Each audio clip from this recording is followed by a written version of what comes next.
राधे राधे, जय श्री कृष्णा। आइए आज की कहानी को शुरू करते हैं। एक गांव जिसका नाम कंचन नगर था। कंचन नगर वैसे तो देखने में एक सिंपल सा गांव लगता था, जिसे देखकर कोई कह नहीं सकता था कि यहाँ पर खुशहाली नहीं होगी। मगर उस गांव की हकीकत कुछ और ही थी।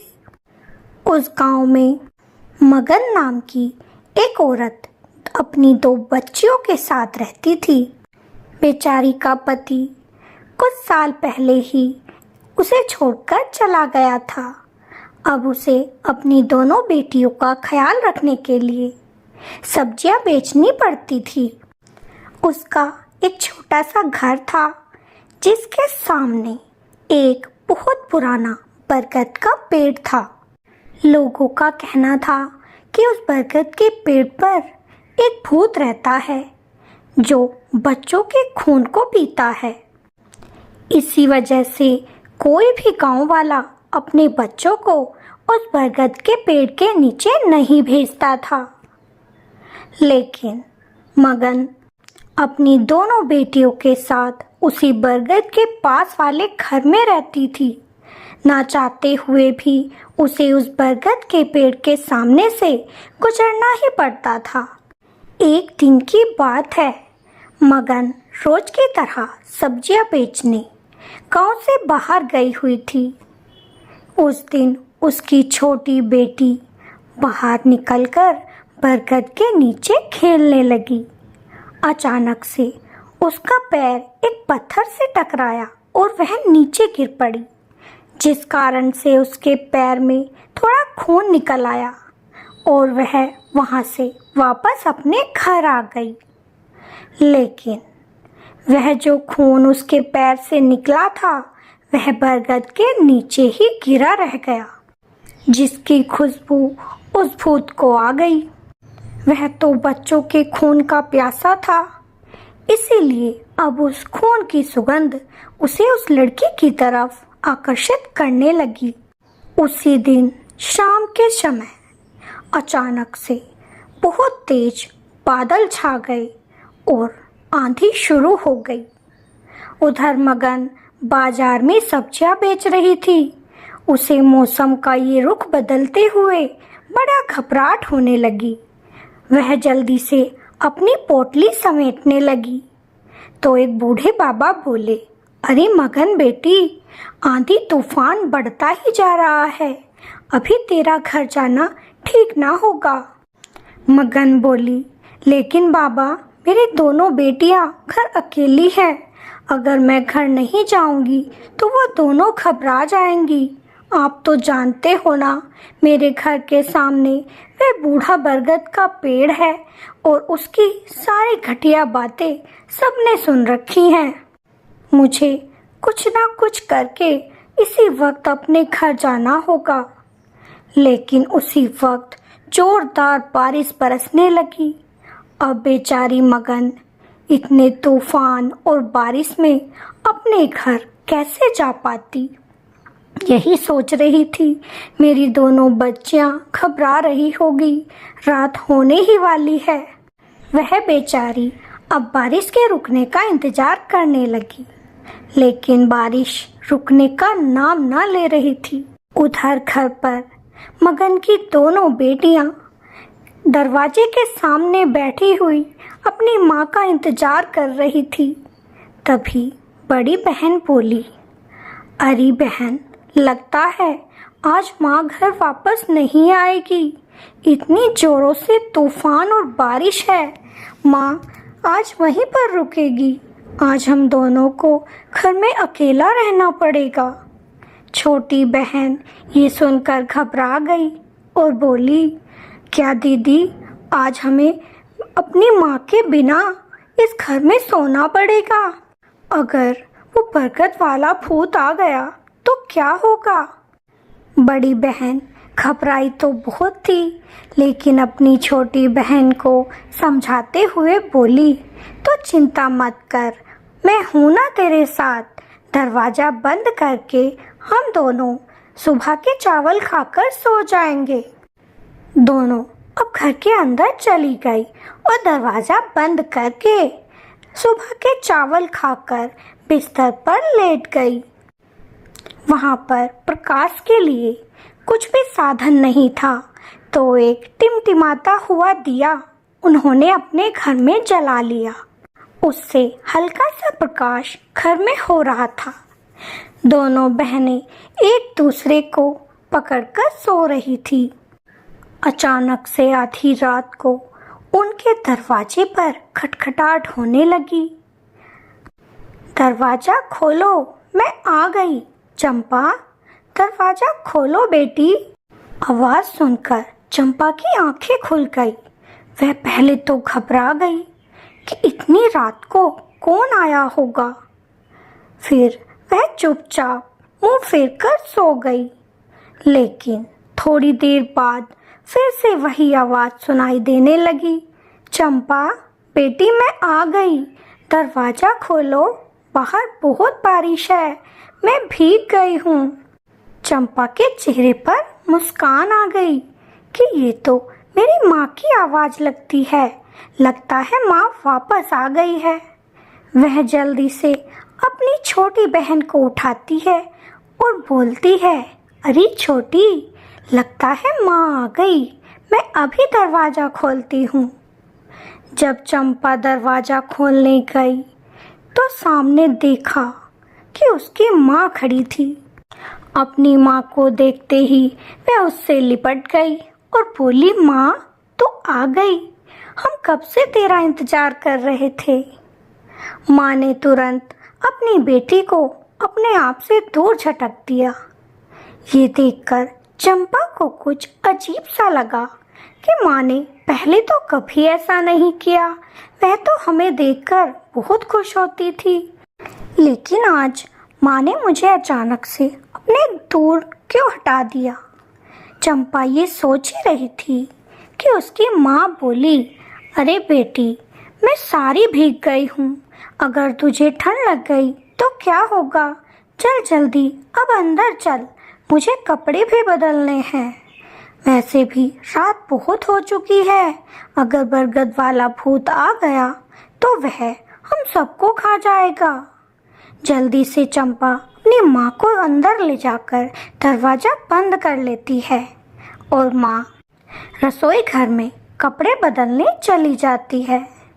तब चंपा अपनी माँ से बोली, अरे माँ, आपके लिए कुछ खाने को लाऊं? उसकी माँ अंदर से ही कहने लगी, नहीं नहीं, तू सो जा, मेरा उतने में गुजारा नहीं होगा, मैं अभी कपड़े बदल कर आकर सो जाऊंगी। चंपा तुरंत अपनी बहन के पास जाकर लेट गई। थोड़ी ही देर में उसकी माँ कपड़े बदल कर आ गई और वह भी अपनी छोटी बेटी के पास जाकर लेट गई।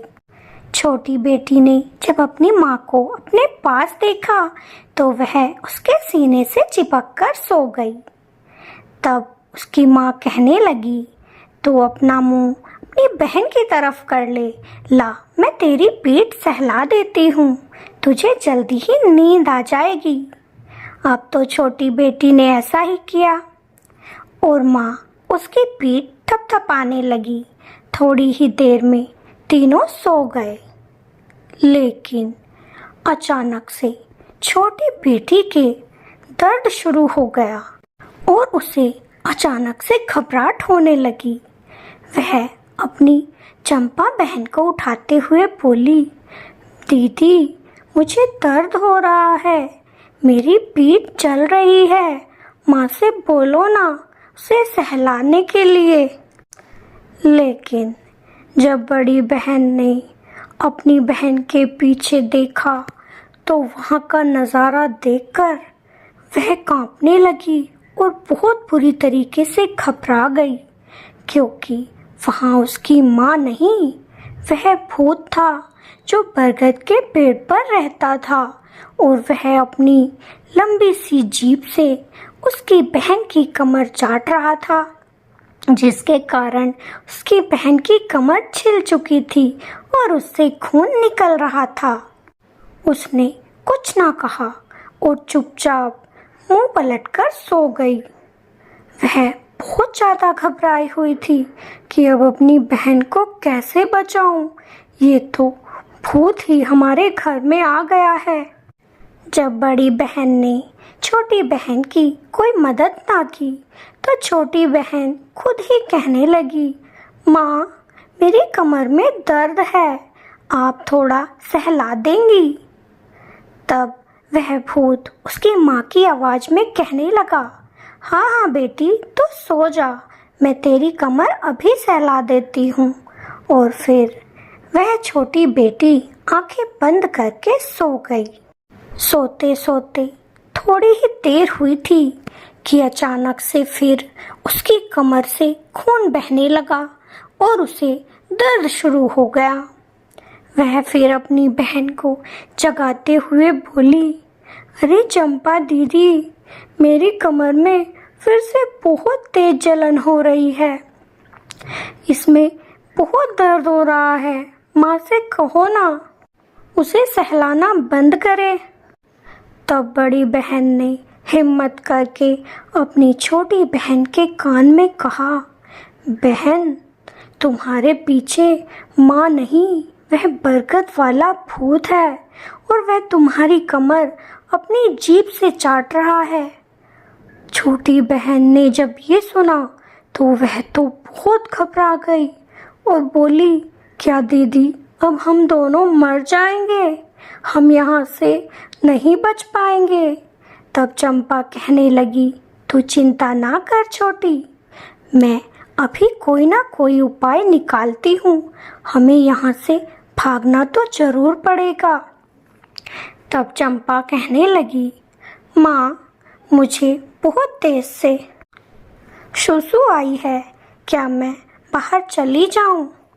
तब उसकी माँ भूत बनी हुई थी और वह बोली, ठीक है, जा, जल्दी आना। तब चंपा कहने लगी, लेकिन मुझे अंधेरे में डर लगेगा माँ, क्या मैं छोटी को साथ ले जाऊं?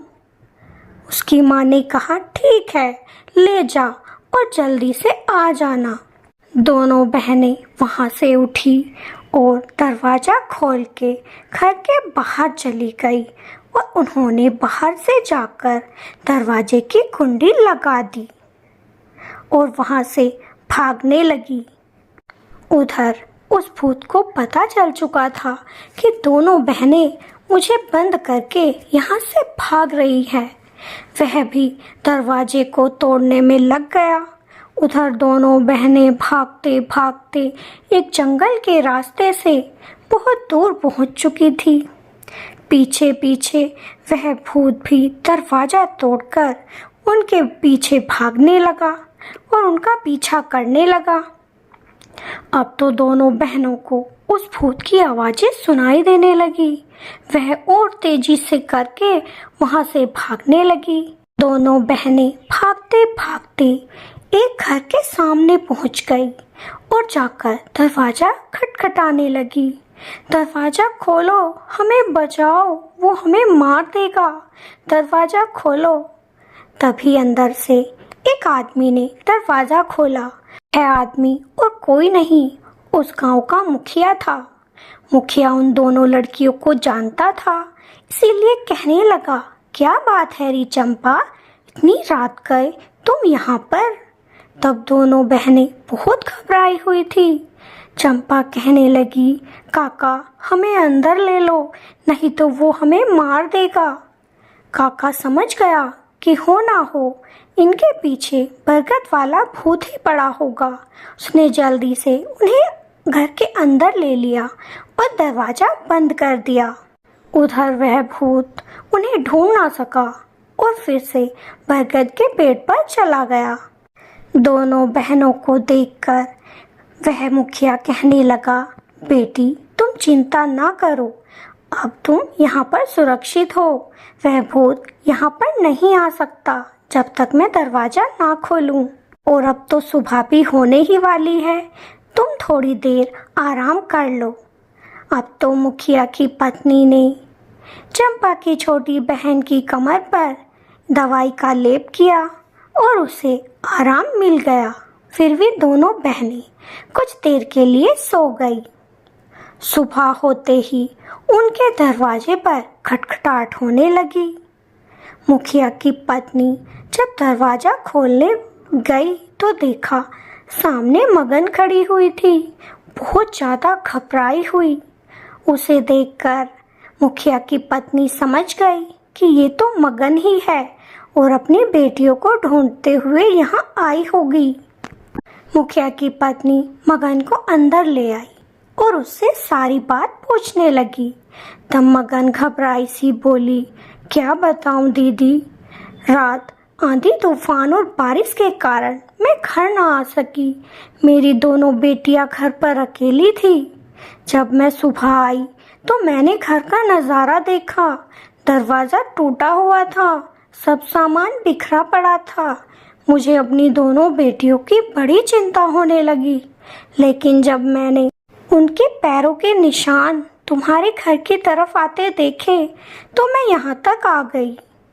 तब मुखिया जी अंदर से आए और बोले, हाँ मगन, तुम्हारी दोनों बेटी सुरक्षित हैं और वो अभी सो रही हैं।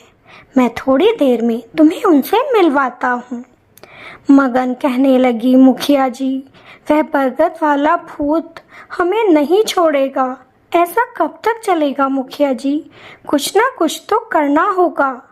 मुखिया ने कहा, तू चिंता ना कर, हम अभी किसी तांत्रिक को तेरे घर ले जाएंगे और इसका कोई ना कोई उपाय तो हमें निकालना ही होगा। अब तो सभी गांव वाले मुखिया जी के साथ एक तांत्रिक को लेकर मगन के घर पहुंच गए और उन्होंने गांव वालों की मदद से वह पुराना बरगद का पेड़ काट गिराया और फिर उसके चारों तरफ मिट्टी का तेल छिड़ककर आग लगा दी और उस तांत्रिक बाबा ने वहां पर हवन कर दिया और कुछ मंत्रों द्वारा उस जगह को शुद्ध कर दिया और फिर मगन से बोला, बेटी, अब डरने की कोई बात नहीं है, अब वह भूत कभी नहीं आएगा। ये जगह बिल्कुल सुरक्षित हो चुकी है। तू यहाँ पर सब्जियाँ उगाना और अपना घर चलाना। अब तो मगन वहाँ पर सब्जियाँ उगाने लगी और उन्हीं सब्जियों को बाजार ले जाकर बेचने लगी। उसके बाद वहाँ पर ऐसा कोई हादसा नहीं हुआ जिससे गांव वालों को घबराहट होती और फिर मगन अपनी दोनों बेटियों के साथ खुशी खुशी उस गांव में रहने लगी। लेकिन एक रात ने मगन की जिंदगी को तबाह कर दिया था। तो आपको ये कहानी कैसी लगी कमेंट में ज़रूर बताइएगा। अगर अच्छी लगी हो तो हमारी वीडियो को लाइक और चैनल को सब्सक्राइब जरूर कीजिएगा। फिर मिलेंगे। राधे राधे, जय श्री कृष्णा।